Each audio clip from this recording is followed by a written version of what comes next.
आप सभी को होली की हार्दिक शुभकामनाएं। जीवन एक अधिक रंगीन त्योहार है। खुशी और उल्लास के साथ दिनों का आनंद लें। आपको होली की शुभकामनाएं। तो जैसे कि आपकी होली सेलिब्रेशन हो गया होगा, होली खेल ली होगी खूब आपने।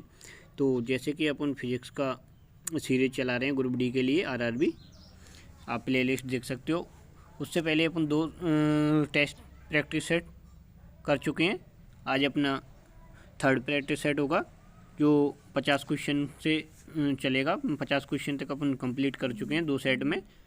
तो चलिए बिना देरी के अपन स्टार्ट करते हैं। अपन 50 क्वेश्चन तक कंप्लीट कर चुके थे। चलिए अपन 51वां क्वेश्चन स्टार्ट करते हैं। आपको प्ले लिस्ट में लिंक मिल जाएगी प्ले लिस्ट की, तो उसमें आप जो वीडियो नहीं देख पाए हैं उनको कंप्लीट देख लेना।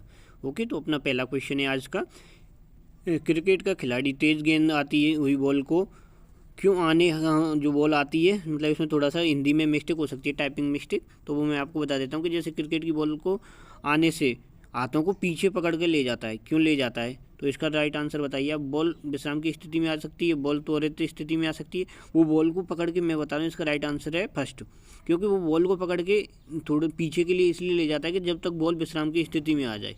ओके, तो इसका नेक्स्ट क्वेश्चन है अपना, बल गुणनफल है। तो ये तो मैं आपको पहले बता चुका हूँ पहले सीरीज में कि बल F बराबर क्या होता है, एम ए। तो एम यानी द्रव्यमान, यानी त्वरण, तो F बराबर एम ए से हो जाएगा। जैसा कि देख सकते हो न्यूटन के दूसरे नियम से संवेग परिवर्तन की दर लगाए गए बल के समानुपाती होती है। बल बराबर F बराबर एम ए, द्रव्यमान इंटू त्वरण, F बराबर m a. Okay, next question है अपना, जब कोई व्यक्ति चंद्रमा पर उतरता है तो उसके शरीर पे उपस्थित होता है क्या, मतलब क्या परिवर्तन होता है? अब बताओ। पदार्थ की मात्रा में परिवर्तन होता है, भार घटता है तथा मात्रा अपरिवर्तित रहती है, भार में परिवर्तन होता है। इसका राइट आंसर होगा कि भार तो घट जाता है, जैसे वेट आपको पता है वो वेट घट जाता है, लेकिन जो द्रव्यमान होता है ना, वो मात्रा होती है द्रव्यमान की, वो अपरिवर्तित रहती है। ओके, चंद्रमा पृथ्वी का एकमात्र उपग्रह है। चंद्रमा पर गुरुत्वाकर्षण का मान पृथ्वी के गुरुत्वाकर्षण मान का कितना होता है, 1/6 होता है। अतः पृथ्वी किसी पिंड को चंद्रमा से पृथ्वी पर स्थानांतरित करने पर उसका भार बढ़ता है, परंतु मात्रा अपरिवर्तित रहती है। कम गुरुत्वाकर्षण के कारण चंद्रमा पर वायुमंडल का अभाव रहता है, मतलब वायुमंडल कम रहता है। चंद्रमा का एक दिन का तापमान कितना होता है, 100 डिग्री सेल्सियस, तथा रात का तापमान कितना होता है, 180 डिग्री सेल्सियस। चंद्रमा का आकार पृथ्वी के आकार का कितना है, 1/4 है, यानी 1/4। चंद्रमा के पृथ्वी को आने से कितना समय लगता है? चंद्रमा के प्रकाश को पृथ्वी पर आने पर 1.25 सेकंड का समय लगता है। पृथ्वी के चारों ओर परिक्रमण के अलावा चंद्रमा अपनी धुरी पर भी घूर्णन करता है। चंद्रमा का मात्र 59% भाग ही पृथ्वी से दिखाई देता है। ओके, चलिए नेक्स्ट क्वेश्चन, यदि हम भूमध्य रेखा से ध्रुवों की ओर जाते हैं तो जी का मान क्या होता है? आप बताइए, बढ़ता है, घटता है, वही बना रहेगा, या 45 डिग्री अक्षांश तक घटता है? तो इसका मान होगा बढ़ता है। क्यों? क्योंकि W बराबर क्या होता है, mg होता है। ध्रुवों पर जी का मान अधिकतम होता है तथा सभी स्थानों पर समान भार में द्रव्यमान का मान समान रहता है। ओके, शरीर का वजन पृथ्वी की सतह पर सभी जगह समान रहता है, ध्रुवों पर अधिकतम होता है। अभी मैंने बताया था कि जी का मान ध्रुवों पर अधिकतम होता है, तो शरीर का वजन भी ध्रुवों पर ही अधिकतम होगा। ओके, जैसा कि देख सकते हो। अब मानव शरीर का भार ध्रुवों पर अधिकतम होता है। गुरुत्वीय त्वरण का मान ध्रुवों पर सबसे अधिक तथा भूमध्य रेखा पर सबसे कम होने के कारण मानव शरीर पिंड का भार ध्रुवों पर अधिकतम तथा भूमध्य रेखा पर शून्य होता है। भूमध्य रेखा पर कितना होता है, शून्य होता है। ओके, नेक्स्ट, व्यक्ति पृथ्वी की सतह की तुलना में चंद्रमा की सतह, क्या लेकिन उसमें मिस्टेक लिखी, चंद्रमा की सतह पर अधिक ऊंचा क्यों चलता है? बताइए। चंद्रमा की सतह खुरदरी होती है, चंद्रमा कोई वायुमंडल नहीं होता, चंद्रमा में गुरुत्वाकर्षण के कारण त्वरण पृथ्वी की तुलना में कम होता है। तो यही राइट होगा कि चंद्रमा पर गुरुत्वाकर्षण पृथ्वी की तुलना में बहुत कम होता है। ओके, देख सकते हो। चंद्रमा पृथ्वी का एकमात्र उपग्रह। चंद्रमा पर गुरुत्वाकर्षण का मान पृथ्वी के गुरुत्वाकर्षण मान का कितना होता है, 1/6 अतः किसी पिंड को चंद्रमा से पृथ्वी पर स्थानांतरित करने पर उसका भार बढ़ता है, परंतु मात्रा अपरिवर्तित रहती है। मात्रा यानी द्रव्यमान उसका अपरिवर्तित रहता है। कम गुरुत्वाकर्षण के कारण चंद्रमा पर वायुमंडल का अभाव है तथा चंद्रमा पर दिन का तो भी मैं बता चुका था आपको, वही एक्सप्लेनेशन है पूरी, आप देख लो। चलिए नेक्स्ट क्वेश्चन 57। 20 kg के वजन को जमीन से ऊपर 1 मीटर की ऊंचाई पर पकड़े रखने के लिए किया गया कार्य कितना होगा? अब देख सकते हो इसका राइट आंसर बताइए। 20 जूल होगा, 200 जूल होगा, तो वो केवल पकड़े रखा है, उसने कहीं लेके नहीं गया उसको। तो अगर आप विस्थापित नहीं हुआ तो उसका मान 0 ही कहलाता है। कितना होगा? 0 जूल। क्यों? क्योंकि देखो W बराबर क्या होता है? Fs into cos theta. व्यक्ति द्वारा बल पर लगाया गया कार्य मगर कोई विस्थापन नहीं हुआ। विस्थापन कितना नहीं, बिल्कुल विस्थापन नहीं हुआ, तो किया गया अर्थात किया गया कार्य 0 कहलाता है। ओके। एक व्यक्ति की दीवार को धक्का देता है, एक व्यक्ति किसी दीवार को धक्का देता है पर उसे विस्थापित करने में असफल रहता है, तो वो करता है, मतलब किसी ने दीवार को धक्का दिया लेकिन दीवार थोड़ी जगेगी, जब दीवार तो वहीं रहेगी, तो किया गया कार्य क्या होगा? इसका राइट आंसर बताइए कि ये कोई भी कार्य नहीं होगा। ओके, न तो ऋणात्मक होगा न धनात्मक होगा, कार्य अपना कितना होता है? 0 होता है, तो कोई भी कार्य नहीं होगा। ओके। 59। पहाड़ी पर चढ़ते एक व्यक्ति अपने आप को आगे की ओर झुकाता है, क्यों झुकाता है? इसका राइट आंसर बताइए। स्थायित्व बढ़ाने के लिए, जिससे कि वो गिरे ना। पहाड़ी पर चढ़ता एक व्यक्ति स्थायित्व बढ़ाने के लिए अपने को आगे की ओर झुका लेता है। 60 क्वेश्चन। पीसा की ऐतिहासिक मीनार तिरछी होते हुए नहीं गिरती, क्यों? क्यों नहीं गिरती? इसके पीछे एक लॉजिक है। क्यों? क्योंकि इसके गुरुत्वाकर्षण से जाने वाली ऊर्ध्वाधर रेखा आधार से होकर जाती है। किससे होकर जाती है? इसके आधार से होकर। अब आधार पे मजबूत पकड़ होगी तो नहीं गिरेगी। पीसा की मीनार तिरछी होते हुए भी नहीं गिरती क्योंकि इसके गुरुत्वाकर्षण से जाने वाली ऊर्ध्वाधर रेखा आधार से होकर जाती है। नेक्स्ट क्वेश्चन है 61। जाड़े की रातों में अत्यधिक ठंड पड़ने पर पानी की पाइप फट जाती है, क्यों फट जाती है? जमने के बाद पानी का घनत्व तो कम होता है, जमने के बाद पानी कठोर हो जाता है तथा उसकी यह कठोरता पाइप को फाड़ देती है। जमने के बाद पानी का आयतन बढ़ जाता है, जमने के बाद पानी की पाइप का धातु गल जाते हैं, जमने के बाद पानी का आयतन बढ़ जाता है। इसलिए जाड़े की रात में अत्यधिक ठंड पड़ने पर पानी की पाइप फट जाती है, क्योंकि जमने के बाद पानी का आयतन बढ़ जाता है। 4 डिग्री से 3 डिग्री तक बर्फ जमने की प्रक्रिया के दौरान जल का घनत्व घटेगा और जल के आयतन में वृद्धि होगी। नेक्स्ट क्वेश्चन 62 में पानी से भरी टाइट बोतल जमने पर टूट जाती है, क्यों टूट जाती है? जमने पर बोतल सिकुड़ जाती है, जमने पर जल का आयतन घटता है, जमने पर जल का आयतन बढ़ता है। जमने पर क्या होता है? जल का आयतन बढ़ता है, तो इसलिए 4 डिग्री से 3 डिग्री सेंटीग्रेड तक बर्फ जमने की प्रक्रिया के दौरान जल का घनत्व घटेगा और जल के आयतन में वृद्धि होगी। अब जल के आयतन में वृद्धि होगी तो ऑटोमेटिक ही बोतल फट जाएगी। नेक्स्ट क्वेश्चन है जल के आयतन में क्या परिवर्तन होगा यदि तापमान 9 डिग्री से 3 डिग्री पर आ जाता है? आयतन में परिवर्तन नहीं होगा, आयतन पहले बढ़ेगा बाद में घटेगा, आयतन पहले घटेगा बाद में बढ़ेगा। तो आयतन पहले घटेगा बाद में बढ़ेगा। क्यों? क्योंकि इसका टेम्परेचर 4 डिग्री पे अधिक, आयतन कितना होता है? घनत्व सबसे ज़्यादा होता है। ओके, तो जल का घनत्व 4 डिग्री ताप पर सबसे अधिक होता है, अतः जल का आयतन कम होता है, क्योंकि घनत्व आयतन के व्युत्क्रमानुपाती होता है। इसलिए 9 डिग्री से 4 डिग्री तक घनत्व के बढ़ने के कारण आयतन घटेगा। 4 डिग्री से 3 डिग्री तक बर्फ जमने की प्रक्रिया के दौरान जल का घनत्व घटेगा और जल के आयतन में वृद्धि होगी। ओके, समझ में आ गया होगा। नेक्स्ट क्वेश्चन, एक झील में तैरने वाली इस्पात की नाव के लिए नाव द्वारा विस्थापित पानी का भार कितना होगा? एक झील है, उसमें तैरने वाली नाव स्थापित के लिए नाव द्वारा पानी का भार कितना होगा हटाएगा? नाव के भार से कम, नाव के भार से ज़्यादा, नाव के उस भाग के बराबर जो झील के पानी की सतह से नीचे है। राइट। 65। नेक्स्ट क्वेश्चन, किसी कालीन की सफाई के लिए यदि उसे छड़ी से पीटा जाए तो उसमें कौन सा नियम लागू होगा? आपको पता होगा, इसमें न्यूटन का प्रथम नियम लागू होता है। किसी कालीन की सफाई के लिए यदि उसे छड़ी से पीटा जाए तो उसमें गति का प्रथम नियम लागू होता है। सड़क पर चलने की अपेक्षा बर्फ पर चलना कठिन होता है, क्यों? जब हम अपने पैर से धक्का देते हैं तो बर्फ कोई प्रतिक्रिया नहीं करती, सड़क सख्त है, बर्फ़ सड़क की अपेक्षा घर्षण कम होता है। तो इसका राइट आंसर बताइए। इसका राइट आंसर होगा बर्फ़ सड़क की अपेक्षा घर्षण कम होता है। इसलिए सड़क पर चलने में हमें आसानी इसलिए होती है क्योंकि पृथ्वी पर उसकी सतह खुरदरी होने के कारण घर्षण बल उत्पन्न होता है।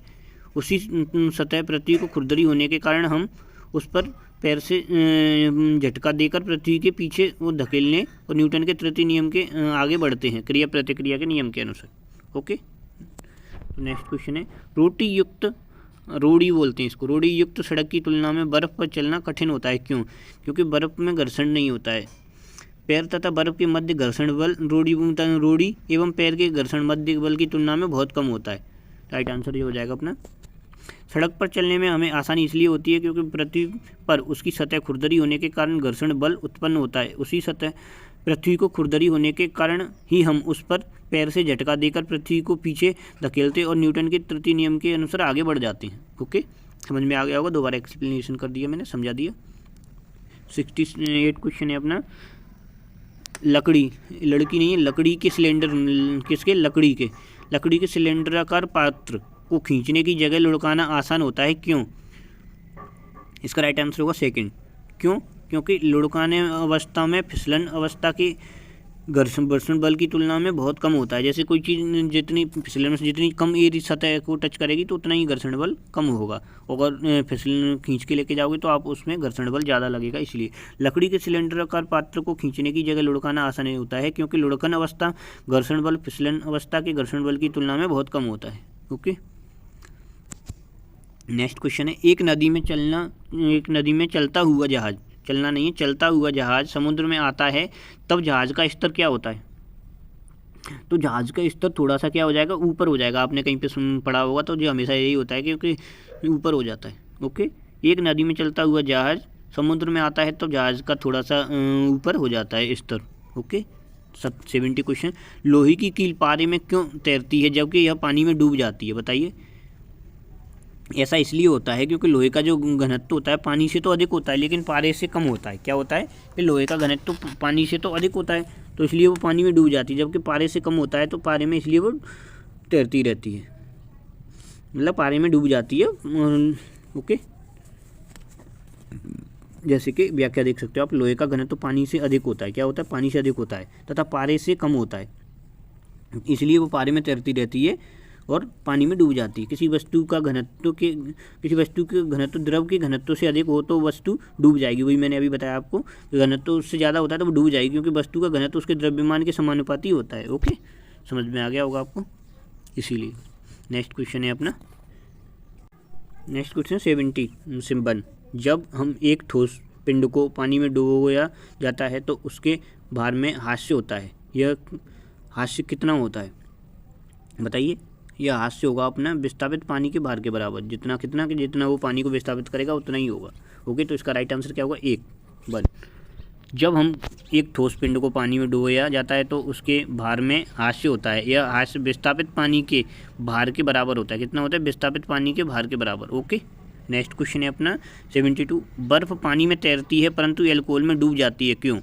तो इसका भी आंसर वही होगा जो मैंने लोहे की कील का बताया था। वैसे मेरे हिसाब से तो 72, बर्फ़ पानी के जमने से बनती है। बर्फ़ ठोस जबकि द्रव्य है, बर्फ़ पानी से हल्की होती है तथा एल्कोहल से भारी होती है, इसीलिए। ओके, बर्फ़ पानी में क्यों तैरती है? पानी से हल्की होती है, वो एल्कोहल से कितनी होती है? भारी, इसलिए एल्कोहल में डूब जाती है। ओके, एल्कोहल का बर्फ़ से कम तो इसलिए बर्फ़ पानी में तैरती है और एल्कोहल में डूब जाती है। एल्कोहल का बर्फ़ से कम तो इसलिए पानी में तैरना और एल्कोहल में डूब जाना।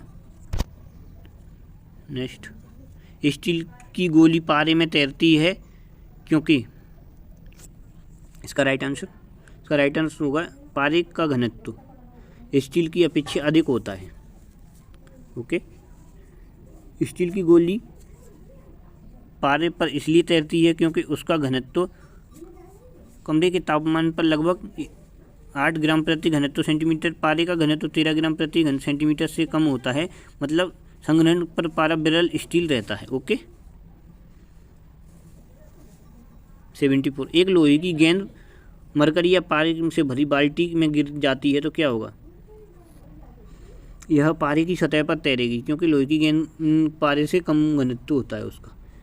एक लोहे की गेंद पारे या मरकरी में बाल्टी गिर जाती है तो यह पारे की सतह पर तैरती रहेगी। ओके। किस तापमान पर जल का घनत्व अधिकतम होता है? तो इसका राइट आंसर होगा 4 डिग्री सेंटीग्रेड पर। जल का घनत्व 4 डिग्री सेंटीग्रेड तापमान पर सबसे अधिक होता है, अतः जल का घनत्व सबसे कम होता है, क्योंकि घनत्व आयतन के व्युत्क्रमानुपाती होता है। इसलिए 9 डिग्री से 4 डिग्री तक घनत्व बढ़ने के कारण आयतन घटता है, जबकि 4 डिग्री से 3 डिग्री तक बर्फ जमने की प्रक्रिया के दौरान जल का घनत्व घटेगा और जल का आयतन बढ़ेगा। ओके। वस्तु की मात्रा बदलने पर अपरिवर्तित रहता है। किसी वस्तु की मात्रा बदल दें तो क्या अपरिवर्तित रहेगा? इसका राइट आंसर बताइए। तो इसका राइट आंसर होगा घनत्व, जबकि आयतन बदल जाएगा, भार बदल जाएगा, द्रव्यमान बदल जाएगा, लेकिन घनत्व नहीं बदलेगा। ओके। जैसे देख सकते हो आप, किसी वस्तु की मात्रा बदलने पर उसका आयतन, वॉल्यूम, भार, द्रव्यमान परिवर्तित हो जाते हैं, परंतु उसके घनत्व में कोई परिवर्तन नहीं होता है। क्यों? क्योंकि प्रत्येक वस्तु का घनत्व नियत रहता है। तब यह तभी परिवर्तन होता है जब आयतन या द्रव्यमान परिवर्तित हों, अर्थात द्रव्यमान व आयतन में परिवर्तन से घनत्व परिवर्तन हो जाता है। ओके। नेक्स्ट क्वेश्चन है, तैराक को नदी के मुकाबले समुद्र में तैरना आसान क्यों लगता है? इसका राइट आंसर होगा समुद्र पानी का घनत्व साधारण पानी से ज़्यादा होता है, और जिसका ज़्यादा होगा तो वो अपने आप ही ऑटोमेटिक तैरने में मदद करेगा। ओके। प्लावन के नियम की वस्तु का भार वस्तु में डूबे हुए भार द्वारा विस्थापित द्रव के भार के बराबर होना चाहिए, अर्थात वस्तु जितना अधिक द्रव भार को विस्थापित करेगी उतनी ही आसानी से तैरेगी। समुद्र जल का घनत्व विभिन्न लवणों घुलने के कारण साधारण जल से ज़्यादा होता है। घनत्व अधिक होने के कारण विस्थापित द्रव का भार अधिक होता है, अतः उसमें तैरना आसान होता है। यही मैंने अभी बताया आपको। ओके। नेक्स्ट क्वेश्चन है अपना 78। वायुमंडल में बादलों के तैरने का कारण क्या है? निम्न घनत्व, उच्च घनत्व, निम्न घनत्व, श्यानता, निम्न ताप। तो इसका राइट आंसर बताइए आप। इसका राइट आंसर होगा निम्न घनत्व। वही मैंने बताया कि जिसका निम्न घनत्व होगा तो तैरना या बादलों को तैरने में आसानी होगी। ओके। बादलों के आकाश में तैरने का कारण उनका निम्न घनत्व है। कम घनत्व होने के कारण ही बादलों का भार वायु में कम रहता है और वो तैरते रहते हैं। यही धुआं के साथ होता है। धुआं भी क्यों तैरता है? क्योंकि धुएं का कोई घनत्व नहीं होता है, बिल्कुल कम घनत्व होता है। ओके। नेक्स्ट क्वेश्चन होगा 79। समुद्र में प्लावन करने आइसबर्ग का कितना भाग, मतलब कि तैरने के लिए कितना वर्ग सतह से ऊपर रहता है? तो इसका बना आंसर आपको सबको पता होगा, तो कॉमन क्वेश्चन है 1/10। ओके। अब आएगा अपना 80 क्वेश्चन और आज का लास्ट क्वेश्चन। अगर आपको वीडियो अच्छी लगी हो तो इसको चैनल को सब्सक्राइब करें, वीडियो को शेयर करें और पुरानी वीडियो आप ज़रूर देख लें। आपको प्ले लिस्ट मिल जाएगी रेलवे साइंस ग्रुप डी के नाम से, उसमें जाके देख लें आप अपनी पुरानी वीडियो, तो आपके कवर हो जाएंगे। मैं पूरा कवर करवा दूंगा साइंस को, आपको चिंता करने की ज़रूरत नहीं है, बस आप मुझे सपोर्ट कीजिए। ओके। नेक्स्ट क्वेश्चन है 80, आज का लास्ट क्वेश्चन। बांध के नीचे की दीवार मोटी बनाई जाती है क्यों? गहराई बढ़ने के साथ द्रव का क्या होता है? दाब बढ़ जाता है, इसलिए इनको मोटी बनाई जाती हैं बांध की दीवारें। बांध के नीचे की दीवारें मोटी बनाई जाती हैं क्योंकि गहराई बढ़ने के साथ द्रव का क्या होता है? दाब बढ़ जाता है। ओके। तो आज के लिए इतना ही। Thank you watching for video. Channel को सब्सक्राइब कर लीजिएगा अगर वीडियो अच्छी लगी हो तो।